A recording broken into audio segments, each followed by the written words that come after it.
Então, boa tarde a todos. Queria fazer primeiro um agradecimento geral ao professor Miguel Taman por me desafiar a organizar esta mesa redonda e a ler com mais atenção o Abade Jazente também, e ao Pedro Barros pela organização e pelo acolhimento e também pela originalidade de celebrar também o tricentenário num ano de centenários da Sofia e do Jorge Sena. Também é bom celebrar o tricentenário de um quase ilustre desconhecido. Antes de começar, portanto, o que eu sugeria era eventualmente fazer uma apresentação.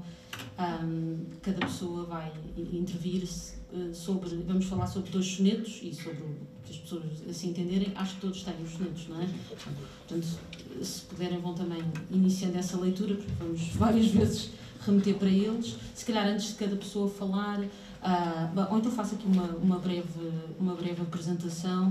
Ao meu lado direito, acho que não tenho assim que fazer grandes apresentações. O Pedro Mexia, poeta, crítico literário, ganhou recentemente um prémio também da Associação Portuguesa de Escritores.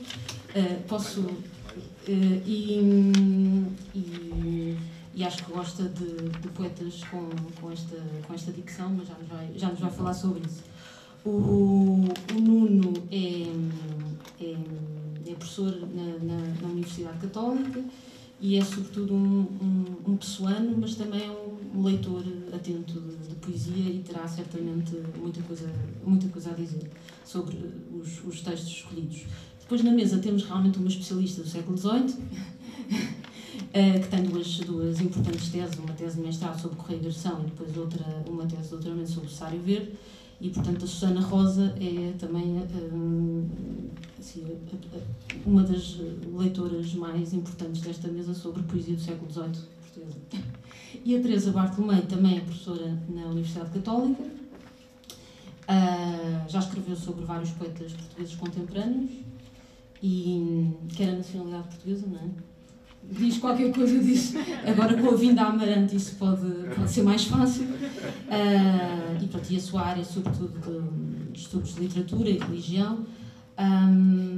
E eu também sou professora na Universidade Católica, e um dos poetas que eu mais tenho trabalhado com mais regularidade é o poeta Alexandre O'Neill.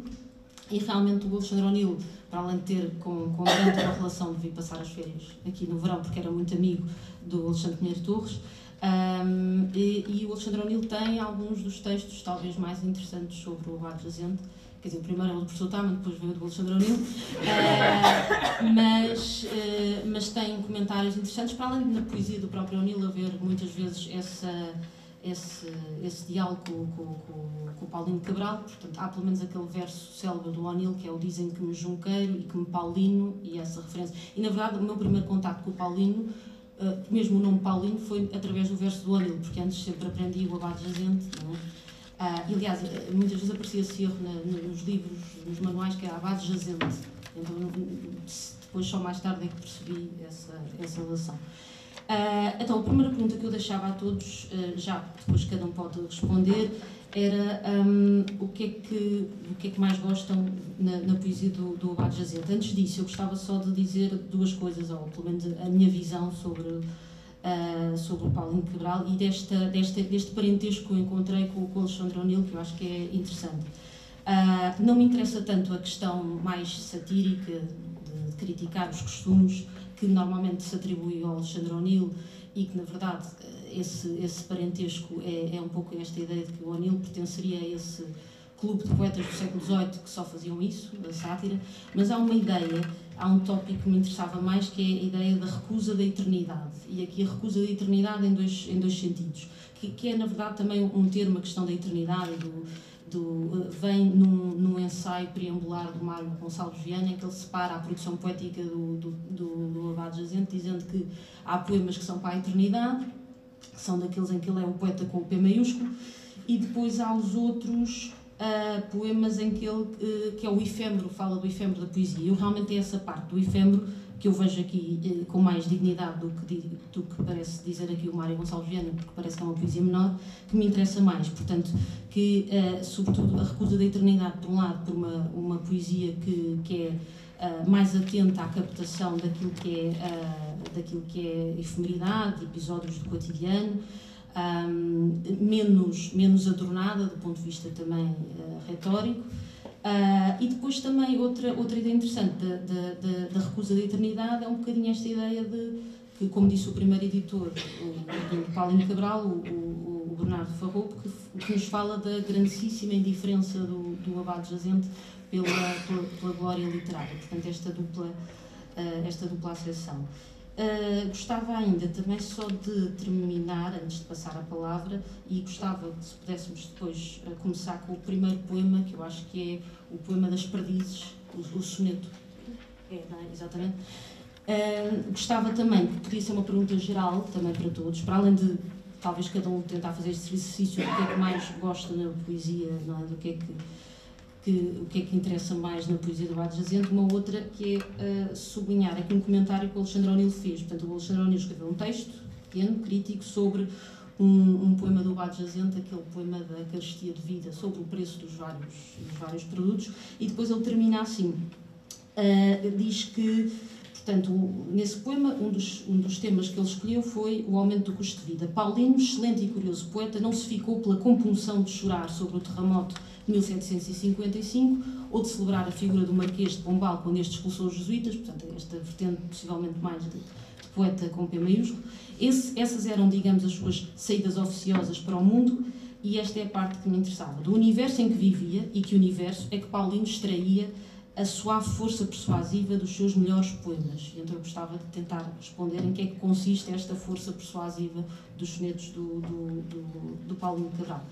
E podíamos começar com o Pedro Mexia e também já olhando para este primeiro poema que tem várias... Nós vamos ter sobretudo dois poemas, um sobre um caçador e a inépcia de um caçador, eventualmente, mas que logo a primeira estrofe tem ali algumas anomalias que gostávamos de ver esclarecidas. E depois um outro soneto que se insere numa peça maior sobre a velhice, a juventude versus velhice. Sim. Portanto, podemos começar.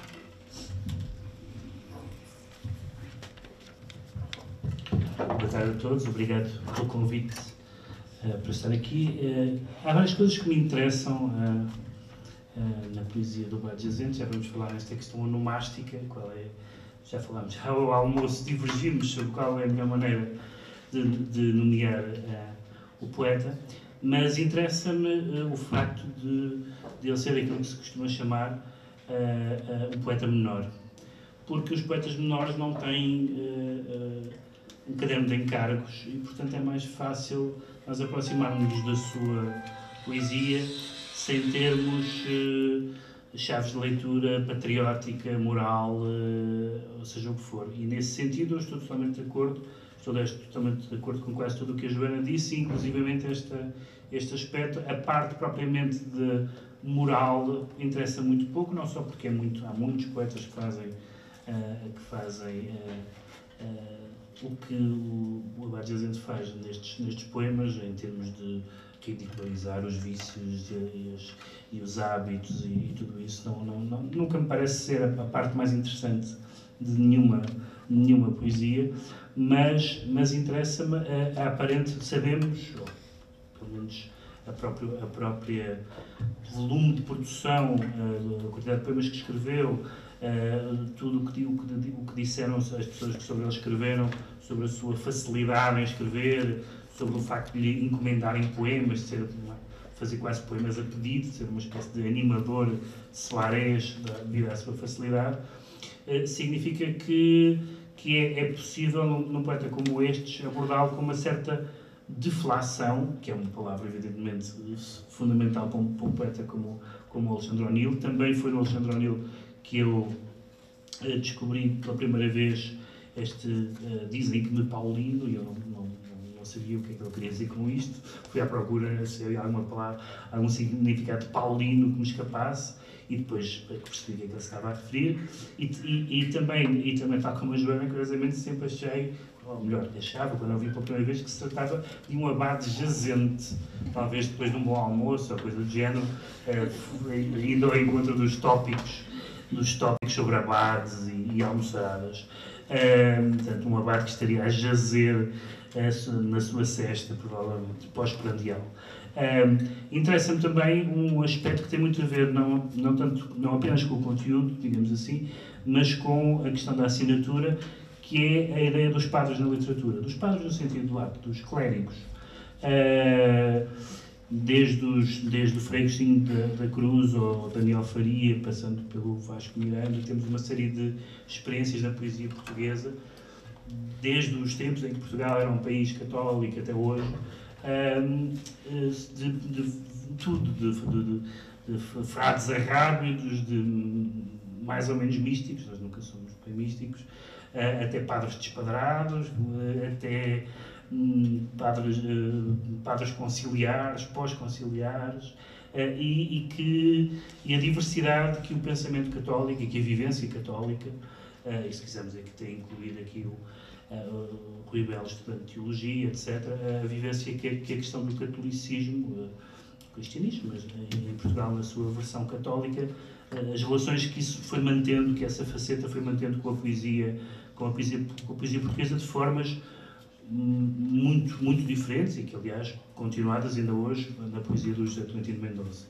E a maneira como todos estes casos são um caso completamente diferente, é bastante difícil dizer que algum destes poetas é parecido com um dos outros desta lista, interessa-me particularmente. Mas o que me interessa mais, e é a última nota desta minha primeira intervenção, é essa questão de Paulino, abade, porque um dos aspectos mais divertidos de algumas abordagens e imagine-se a recepção crítica da época, mas mesmo que a recepção crítica posterior, como este prefácio, como este estudo, enfim, que já foi citado do Mário Gonçalves Viana, que tem inclusivamente um capítulo que se chama O Abade Jazente Seria um Perverso? Ponto de interrogação. E na verdade, esta pergunta, que hoje nos faz sorrir, porque nos remete para um juízo moral sobre a literatura, que eu gostava que fosse uma coisa que fizesse rir, mas hoje em dia, infelizmente, parece que está de volta, os juízos morais sobre a arte, mas esta questão remete-nos para o facto de ele ter escrito alguns poemas que eram poemas inconvenientes para um abade. E, portanto, deixar os seus exegetas a discutir o que era aquilo, se aquilo era uma provocação, se aquilo era autobiografia, se era uma espécie de purga das suas pulsões, ou se era, como é a melhor maneira sempre de fugir às questões da literatura, um tropo poético. E esta Nise, uma das senhoras, não é uma pessoa que ele conheceu na paróquia, mas é uma abstração poética, tanto mais que, inclusivamente, pessoas que não eram abades na história da poesia poderão ter escrito abstrações poéticas. Olha, os grandes poemas amorosos do Ocidente, desde o Dante ao Petrarca, provavelmente são abstrações poéticas, mesmo que houvesse aquelas senhoras, e mesmo que aquelas senhoras tenham existido, não era bem sobre elas que eles mal conheciam, mas sobre uma abstração da mulher, etc.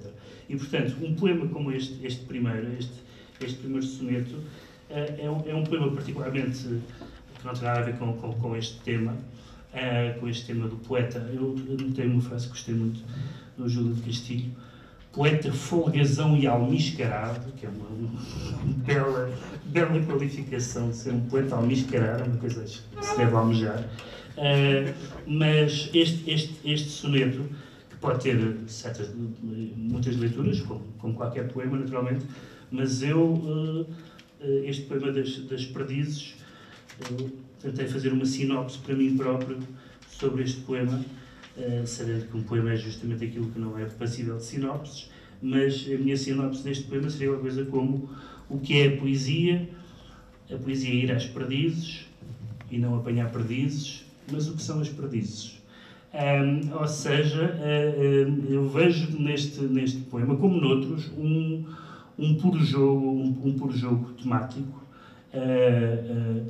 passível de interpretações totalmente vivenciais, rurais, rústicas, sobre a caça, mas também, evidentemente, alegóricas. As perdizes são quando o homem quiser, isto é, as pessoas podem, mas é também sobre esta sensação muito presente na vida dele, e sobretudo na vida dele como campestre que gostava de ser, provavelmente, cosmopolita, e que via as suas idas ao Porto como uma espécie de contacto com a civilização, em termos do...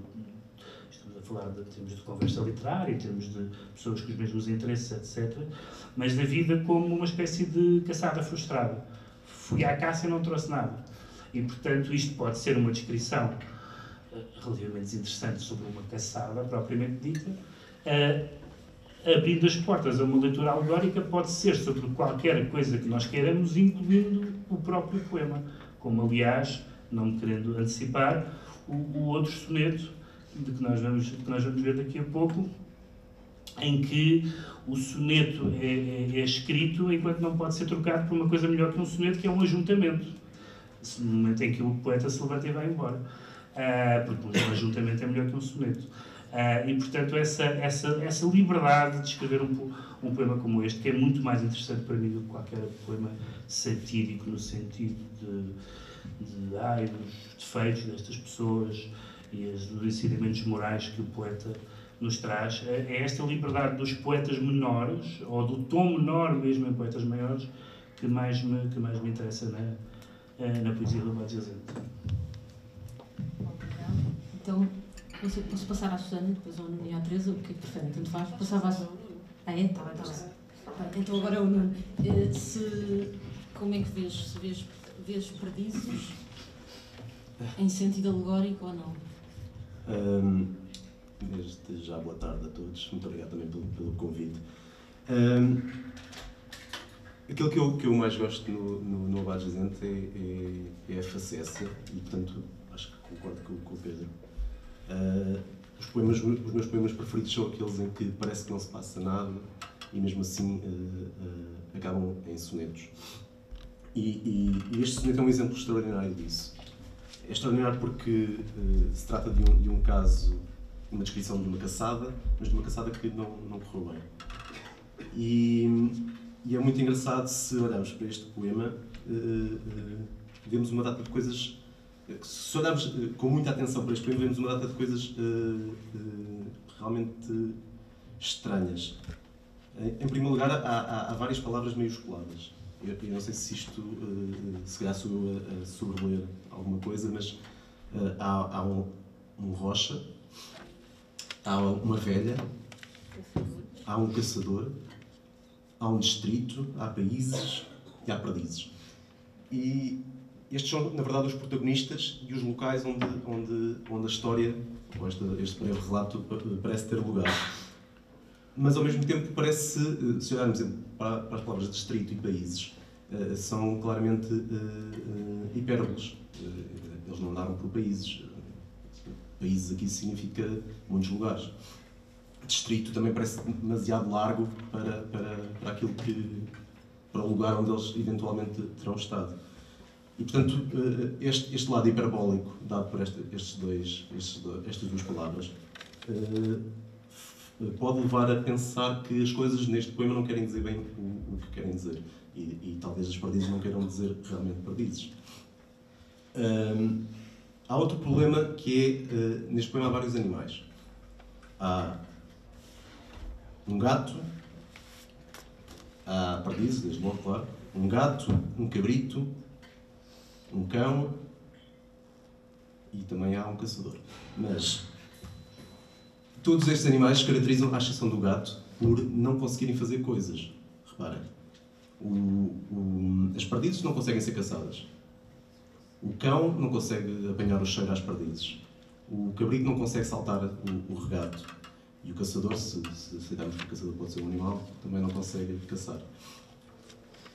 E, portanto, a inépcia está presente em todos os seres vivos neste poema.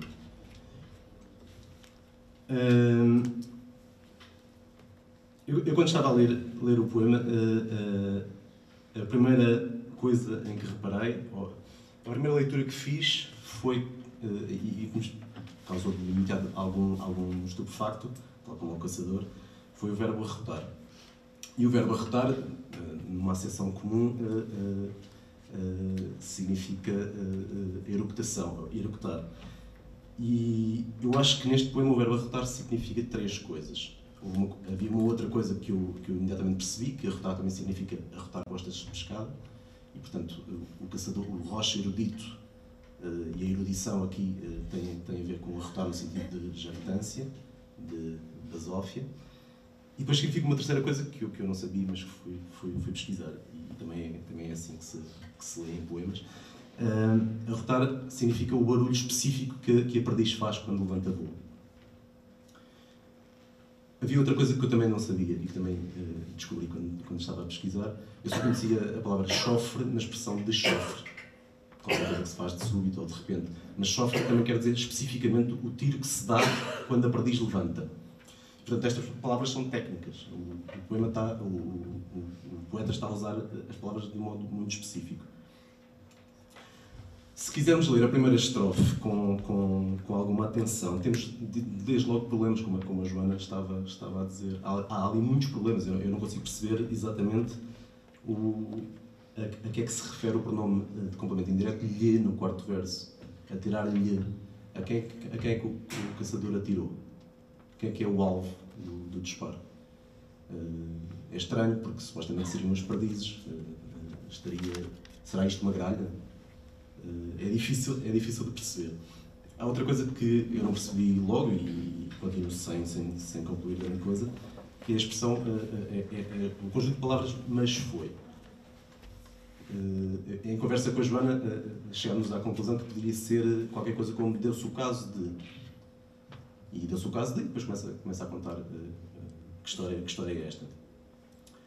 Eu não tenho a certeza de que é isto, mas se for isto, este rocha erudito é a pessoa a quem o poeta se está a dirigir, portanto é o vocativo, é o destinatário deste poema.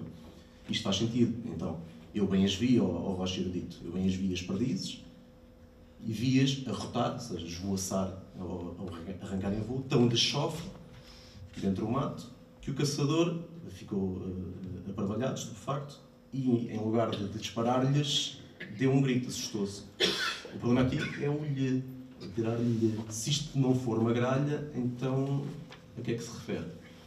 E eu acho que há outra hipótese. É que talvez o rocha erudito não seja o destinatário do poema, não seja um vocativo, seja antes um aposto.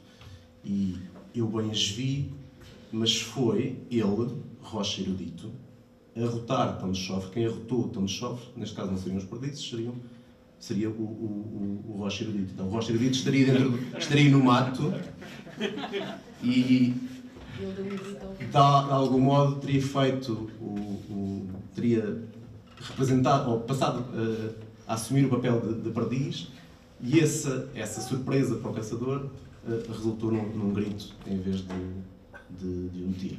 E nesse sentido o lhe já tem justificação, em vez de disparar contra o pobre do rocha erudito, ter um grito. Seja como for, qualquer destas duas leituras permite dizer que esta primeira estrofe descreve um episódio de caça que não se concretizou. E mais do que isso, um episódio de caça em que o caçador, que estava à espera de ver uma perdiz, acabou por ficar sobressaltado e ele é que foi caçado. Reparem, arrotar tão de chofre a perdiz, se chofre significar dar o disparo na perdiz que se levanta, quem disparou verdadeiramente foi a perdiz, ou o rocha erudito, sobre o caçador. Portanto, há uma inversão de papéis neste poema.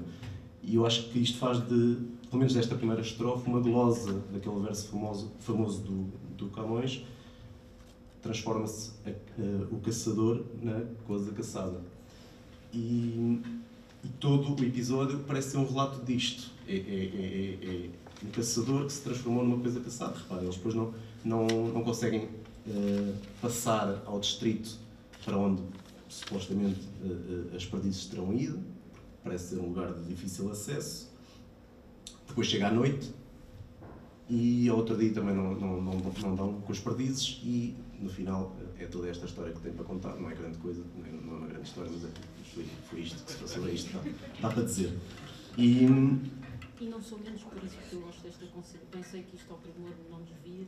É verdade, é verdade. Eu acho que há aqui uma posição, talvez haja aqui uma posição moral no sentido de não é por isto ser uma história, por ser uma bagatela que deixa de poder ser contada e deixa de poder ser transformada em soneto. E é isto.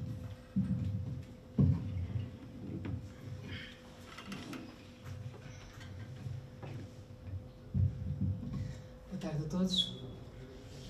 Em primeiro lugar, tenho de agradecer, na pessoa do professor Miguel, ao facto de estar aqui com estas pessoas a falar do Abade Jazente, e tenho de pedir licença à Joana, porque eu tinha pensado isto de outra forma. Posso subverter um bocadinho e acompanhar o raciocínio do Pedro? Sim. Pronto. Mas, de qualquer maneira, acho que vou responder à questão que levantaste. E também, se calhar, abordar um pouco essa força persuasiva do Abade Jazente. Em relação à questão do que é que mais gosto no Abade Jazente, eu gosto do Abade Jazente porque ele é do século XVIII. O Abade Jazente, e sobretudo nestas composições que têm convosco, ilustra, os poemas do Abade Jazente ilustram muito bem, e ainda bem que tu falaste em bagatela, porque ilustra muito bem aquilo que ele resolveu no outro soneto designar de bagatelas do mundo. E este soneto descreve muito bem, escuso de voltar, porque o Nuno já fez uma análise bastante pormenorizada.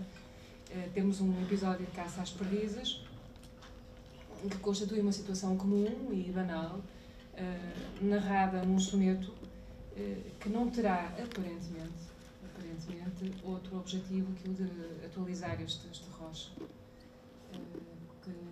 do sucedido. Sei que ainda não é oportuno falar do segundo soneto, mas Acho que se pode começar a ter uma questão. No segundo soneto, o poeta constrói, no primeiro momento, uma autocaracterização adequada ao estado de reflexão.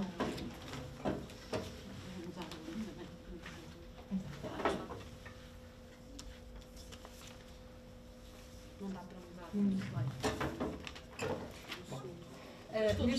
Neste segundo soneto, o poeta constrói uma autocaracterização, no primeiro momento, muito adequado ao estado de reflexão em que ele se apresenta e do qual deseja sair. Ele próprio diz que está submergido no próprio pensamento. E os tercetos que se lhe seguem vão fazer-lhe a vontade, porque vem gente. Vem gente e em alarido. Vem o Miquelete e vem o João, vêm agitados e inquietos pelo ajuntamento que decorre no Seixedo. O leitor atual desconhece onde seja o Seixedo, tal como não pode saber a identidade destas personagens. Há que admitir, porém, pelo menos na minha leitura assim foi, que o aparelhamento da faca suscita alguma curiosidade acerca do que se possa estar a passar, e esse interesse é suficiente para que se esqueça esta mortal figura do sujeito doente. Todos nós queremos mais ir para o Seixedo do que estar a pensar neste sujeito que está triste, que está melancólico, e que está só e que está doente.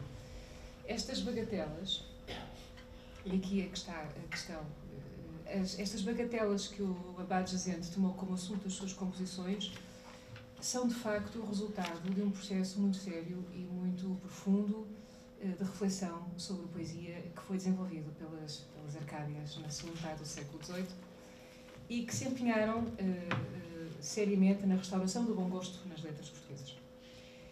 Falar de histórias de perdizes, ou falar de ajuntamentos no Seixedo, ou de, pelo menos, sujeitos que estão tristes e que são interrompidos por coisas mais interessantes, como ajuntamentos no Seixedo, não constitui um exercício poético lúdico ou circunstancial apenas, pelo menos não só.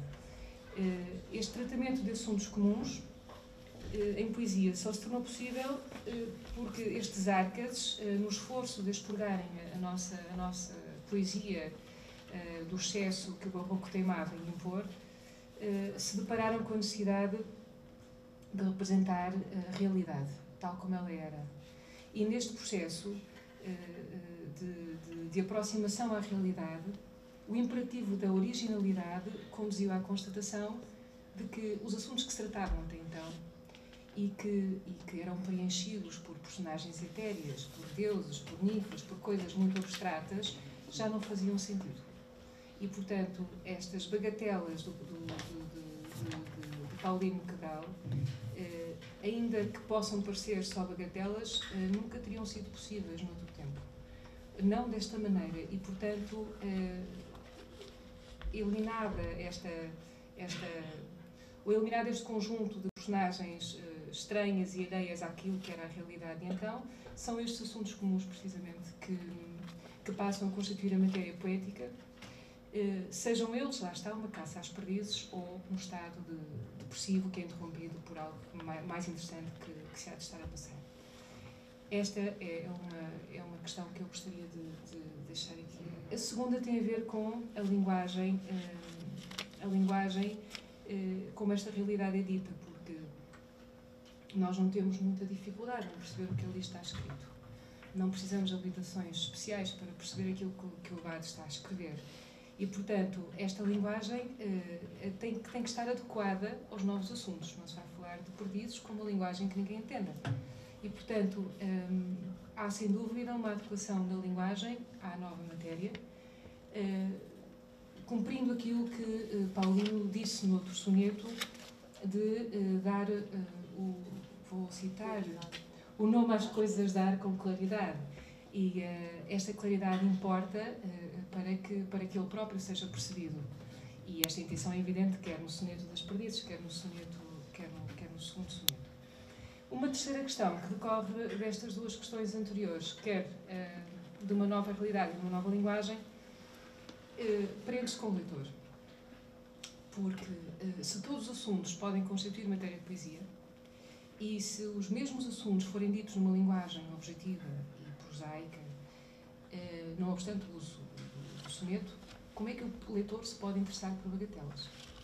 E se até então a poesia tiver a função de ilustrar emoções exacerbadoras, a verdade é que depois desta reflexão exaustiva na segunda metade do século XVIII, ou que se opera nesta segunda metade do século XVIII, essa função ilustrativa deixa de fazer sentido e é substituída por outra, de natureza mais reflexiva, em que o leitor importa muito menos que o poeta.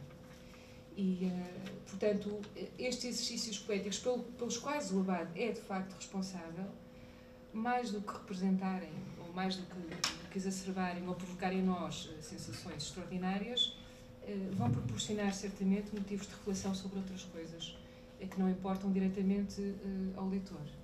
E dizer as coisas com claridade pressupõe, então, este tipo de exercício de esclarecimento, como Pedro disse, sobre outras coisas, provavelmente, que não perdido, e que são importantes, e que é importante, esse esclarecimento é importante para o próprio poeta. Podemos continuar. Teresa. Obrigada, desculpem o meu português. Para falar sobre o poeta português é complicado, mas confio na vossa misericórdia.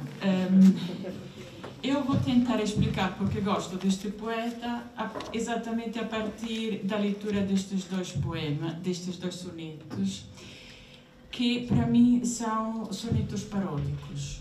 E a questão da paródia é essencial, é uma vertente no registro geral da ironia deste poeta, mas que tem um interesse especial. Eu diria que o primeiro soneto é uma paródia intertextual, interpoética, e o segundo é uma paródia, eu diria, iconográfica. E vou explicar porquê. O fato da paródia foi-me sugerido por este contraste inicial, não é? Rocha erudito, arrotar, tão de chofre. Então, esse momento de ordinariedade profunda do arrotar é a coisa mais ordinária, não é? Associado a este rocha erudito, que tem a ver o arrotar com o erudito. Então, é um sinal que nos dá para a leitura deste soneto. Este é um soneto de erudição. Todo o soneto é uma paródia de caçadas poéticas de toda uma tradição literária altíssima, de primor, ao qual o poeta se refere aqui, mas não se desvia nessa direção. Quem é que está aqui? As grandes caçadas poéticas começam na Eneide, em Virgílio, a famosa caçada do quarto livro, em que Didones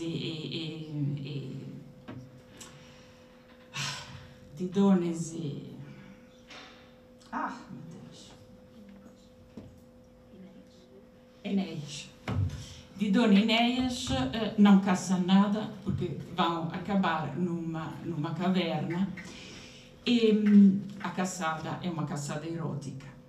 Eis que as cabras selvagens, caçadas do topo de um penhasco, correm pelas rochas abaixo. Do outro lado, os servos correm pelas planícies abertas, depois de terem alcançado as altas montanhas e as selvas ásperas. Nós encontramos aqui uma referência intertextual, não é? Ou hipograma, como se diz, de forma erudita, do Virgílio aqui neste soneto. Mas este Virgílio passou pelo Camões. E a caçada no Camões tem uma forma muito forte de associação com aquele mito central da caçada, que é a história de Diana e Acteon. Não sei se lembram desta história, que o Acteon era um rapaz assim muito intraprendente, vai à caça, mas vai coscovilhar e descobre ali as ninfas e a Diana que estão a tomar banho. Acteon vê, bem eu as vi, ele aqui foi aquele que viu. E Acteon viu. Só que Diana deu conta, então o Acteon foi transformado num veado e o caçador se transformou na presa. O Acteon começa a correr, é inseguido pelos cães e acaba a presa desta caça. Aqui acontece algo de diferente. Eu fui que as vi. Mas quem se tornou Nocteum foi o rocha erudito. Por quê? Porque ele arrotou. O arrotar é um som que nós temos que não é humano, é bestial, não é? Nós não gostamos de nós quando caímos neste gesto. E o grande modelo desta situação está no vídeo, As Metamorfoses, em que é descrita exatamente, deixa-me ler rapidamente, a matilha, cobiçando a presa, através de rochas, ravinas e penhascos inacessíveis, por onde é difícil passar, e aqui nós temos no soneto estas dificuldades, não é? Por onde não há caminho, segue-o. Ele foge pelos lugares onde, o veado, foge pelos lugares onde ele costumava perseguir. Infeliz, ele foge dos seus próprios ajudantes, são os cães. Ele queria gritar, só Acteon, reconhece o vosso dono, mas faltam-lhe as palavras, e o ar ressoa com latidos, ele geme, emite um som que, no entanto, não é de homem, e de servo também não. Então, temos aqui a transformação. O homem já não consegue falar. E aqui temos o homem que está este arrotar, já não é homem, ainda não é animal. Então, o caçador podia ter atirado ao outro, mas não lhe atirou, deu um grito, ficou. O que eu quero dizer aqui é um jogo paródico, em que a caçada em que os dois se encontraram é revista e descrita por meio destes modelos literários. Então, se vamos nos identificando, então, arrotar ali foi erudito porque foi tornar-se Acteon. Um viu e outro tornou-se no Acteon. Há também um elemento aqui erótico evidente das perdizes. Pensamos na sétima égloga do Camões, são os faunos que veem as ninfas, não é? E aquele jogo, e também no sétimo nesta sétima ecloga, deixe-me cá suscitar para ver. Acteon em servo transformado, e melhor fora, que dos olhos perder a vista pura, que escolhendo seus galgos sepultura. Tudo isto Acteon viu na fonte clara, onde assim de improviso em servo viu, bem a eu as vi, que quer assim de estar-te ali ou topara. Ele topara e nós não topamos nada. O que acontece? Ou sim, realmente, o Camões topou a poesia. Como os faunos toparam as perdizes. Nós, nem a poesia, nem as perdizes topamos. Quer dizer, este é um jogo, podemos dizer, pronto, este é um jogo daqueles jogos chatos de reconstruir a intertextualidade. Mas temos que ver isto noutra vertente, num contexto cultural em que as pessoas não tinham televisão, não tinham cinema, não tinha futebol. Então, o código de identificação cultural era a literatura, era a mitologia, era esse tipo de tradição. Hoje, entre nós, há o jogo, então, assim, eu sou o super-herói, vamos citar, eu cito, por exemplo, o Padrinho, e isso cria um jogo paródico em relação aos modelos culturais que nos ajudam a identificar-nos e a criar uma sociedade, um tipo de linguagem. Quem não percebe, agora não fui ver os Avengers, o super-herói, é claro que estou excluída de um certo círculo. Só quem reconhece esse tipo de código pertence ao círculo. Evidentemente, aqui eles eruditos identificam o próprio círculo e se reconhecem. Fazem isto de uma forma paródica, porque não são poetas. E realmente nós aqui não somos o Ronaldo, não é? Mas falamos no Ronaldo e há esse tipo de... Neste sentido, eu li este poema como e aqui entro no meu código... não sei se conhece aquele filme Last Picture Show, não é? Então, é um grupo que se reconhece a partir, por exemplo, encontramos e vemos os mesmos filmes, temos as mesmas leituras, ganha quem faz mais citações, quem consegue saber mais. É uma espécie de jogo. Não sei se alguém quer, já estamos assim na hora, não sei se também alguém quer fazer alguma intervenção ainda. São 4. Pois, não sei se querem também acrescentar mais alguma coisa em relação ao segundo. Pois, é isso. Depois mexia. E se quiserem no final também fazer alguma intervenção. Só muito rapidamente, não temos muito tempo. Duas notas que me interessaram, intrigaram neste segundo soneto. Uma é a questão de que nós tendemos, e todos os poetas, todos os escritores tendem a ser identificados com uma designação daquilo que eles fazem. Uns são satíricos, outros são aquilo, outros são aquilo outro, e o Abade Jazente, fatalmente satírico, é uma palavra que o acompanha. No entanto, encontramos muitos poemas nesta edição da poesia em que não são poemas satíricos, e este poema em particular, que aliás diz ao que vem logo desde o princípio: triste, só, melancólico, doente e muda solidão, e portanto desde logo uma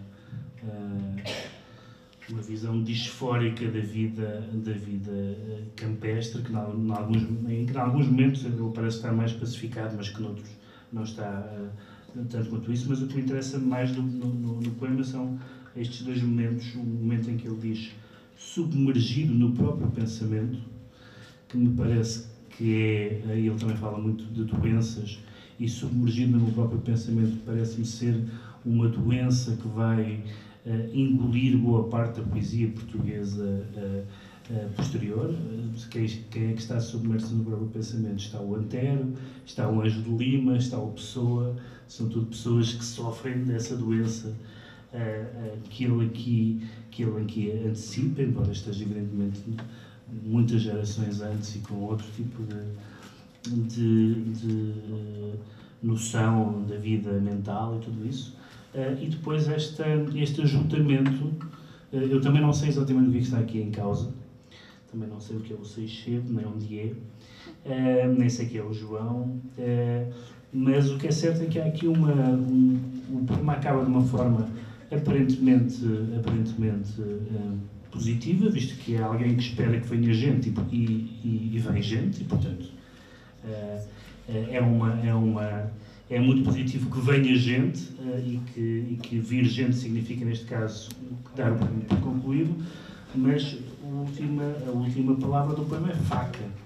E, portanto, quando vem gente e há facas, geralmente não é assim, disserem assim, vem gente e trazem facas, eu não fico muito contente com essa ideia. Não sei se isto é uma matança do porco, não faço a mínima ideia do que é que está aqui em causa, mas ele deixa-nos intrigados e até um pouco inquietos, porque, pelo menos a escrever sonetos, está-se mais ou menos seguro. Rodeado de ajuntamentos, gentes e facas, talvez não. Falaste neste poema, talvez possas falar na resposta que o Teodoro dá a este soneto. Eu? Sim, porque talvez responda a alguma coisa. Obrigado. Que é isto de aparelhar a faca. Eu acho que neste poema se está a fazer uma distinção entre andar inclinado ou dobrado sobre si e andar de cabeça erguida. E nas duas quadras a descrição é de um poeta que está doente, corcunda, já não vê bem, e o primeiro verso do primeiro terceto parece justificar essa posição, a posição de estar dobrado, estar corcunda, estar envelhecido, obriga o poeta a submergir no pensamento. E o pensamento parece ser aqui um sucedâneo da velhice. E, aliás, isto é muito comum na poesia do Abade Jazente. A velhice é a época, a altura da vida em que nos podemos dedicar ao pensamento. A juventude é para nos dedicarmos a outra coisa. Caracteristicamente, o Abade parece ser a pessoa que, apesar da velhice o parecer querer levar a submergir-se no pensamento, está constantemente saudoso da juventude, onde poderia ir para ajuntamentos e eventualmente envolver-se em rixas. Não sei se é o que está realmente aqui em causa ou não. Mas o poema insere-se numa controvérsia extensa entre o Abade Jazente e um amigo do Abade chamado Teodoro de Sá Coutinho, e é muito engraçado porque isto são remoques e contra-remoques, insultos às vezes declarados de um ao outro. E o Abade está constantemente a sugerir, de uma forma irónica, que o Teodoro está velho e devia parar de fazer poesia.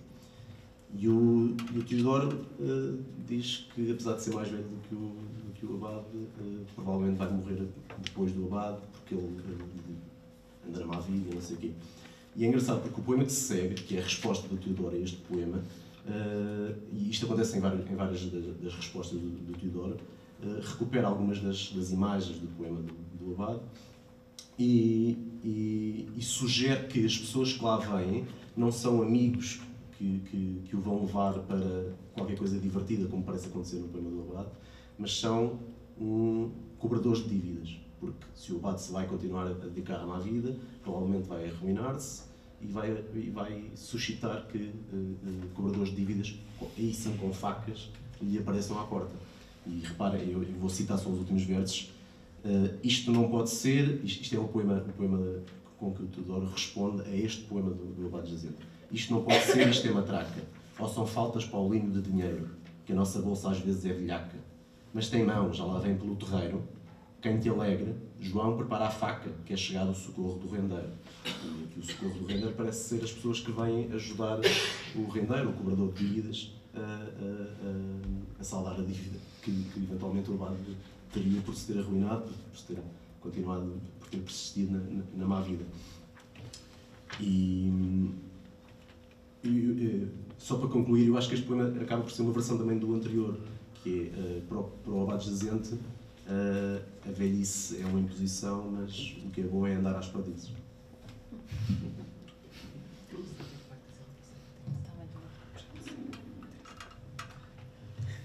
Não, muito rapidamente, acho que estamos a esgotar o tempo, mas eu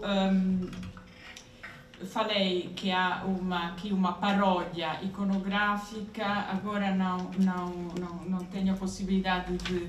mas eu reenvio a essa célebre gravura do Dürer da Melancolia, que é o ponto de referência de toda a iconografia em relação à melancolia.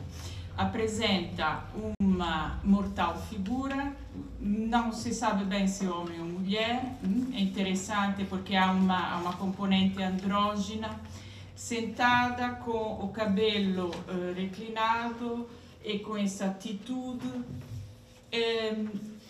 e tem uma coroa que provavelmente é de agrões, não é uma coroa de lauro, é uma coroa de agrões, e está submergida no pensamento. Então, ele representa-se aqui como aquela imagem que corria evidentemente, não é muito celebrada da melancolia, mas traduz isto de uma forma paródica, porque evidentemente ele não tem uma coroa de agrões, que é uma coroa é sempre algo de nobre, ele tem um berrete, ele é velho, é isto. Mas além desse momento, digamos, iconográfico, há outra componente que é mais problemática, eu acho, e aqui entra em jogo aquela dimensão, não é? Quanto pio, quanto devoto era este padre. Que é outra tradição iconográfica, que é do Varão das Dores, de Dores. Não sei se há uma tradição de piedade originada na famosa missa gregoriana, em que o Papa Gregório teria tido uma visão mística de um Jesus já morto, só a parte superior do corpo em profunda aflição, não é? Este Verão de Dores é ainda mais trágico do que o Ecce Homo, mas é uma apresentação do homem morto ou vivo. O que interessa, ele diz aqui o morto, mais morto do que vivo, há uma situação de passagem.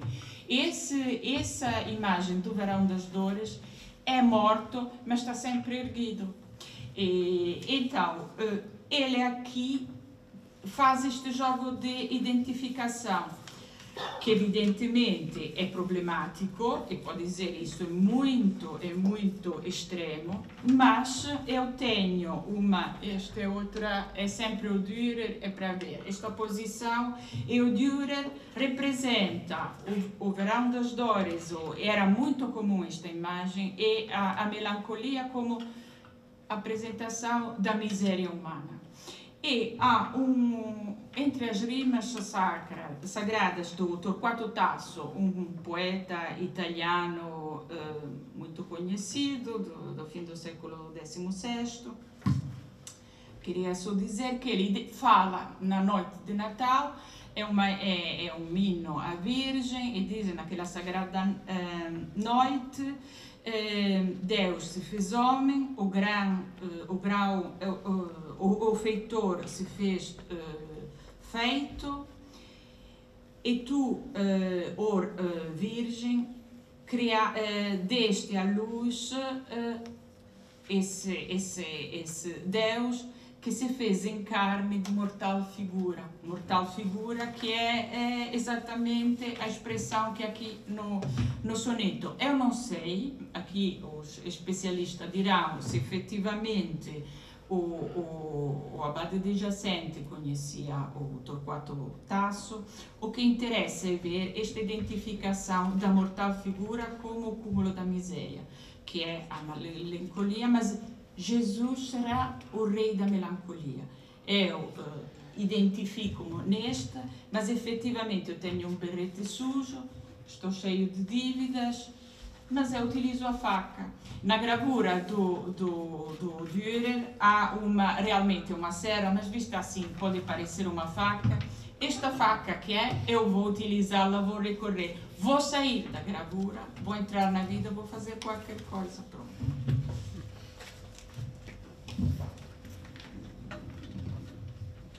Penso que é a altura de passarmos para a conferência, não é? E depois no final talvez.